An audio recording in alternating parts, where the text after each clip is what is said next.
In a small clock repair shop on an old street, there hung a wall clock that no longer worked. Its hands were frozen at exactly 5 o'clock. Everyone who entered asked about it, and every time the shop owner, an elderly man with white hair named Hung, only smiled and said nothing. Hung lived alone. His entire life was devoted to clocks.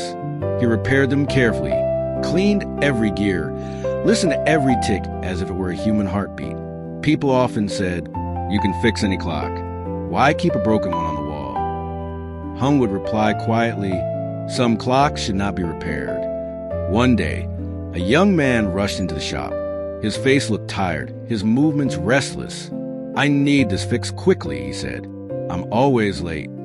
Hung took the watch and worked slowly, not because his hands were weak, but because he was careful with every detail. While waiting, the young man asked again about the stop clock. This time, Hung spoke. "That clock belonged to my wife. She passed away at exactly 5 o'clock in the afternoon." That day, Hung had been busy repairing watches for customers. When he returned home, she was already gone. The clock on the wall was still ticking, but he removed the battery and stopped it at that moment. "Why didn't you let it keep running?" the young man asked.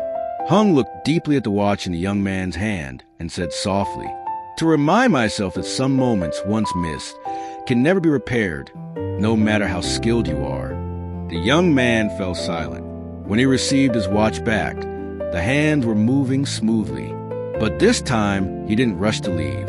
He thanked Hung and walked out onto the street, slower than before. A week later, the young man returned. He didn't bring a watch. "I just wanted to say thank you," he said. "That day, I went home earlier. I made it in time to have dinner with my mother." Hung nodded and smiled. The wall clock still stopped at 5, but inside that small shop, time seemed to move more slowly, slow enough to remind anyone who entered. Life is not measured by how much time we have, but by the moments when we truly choose to be present.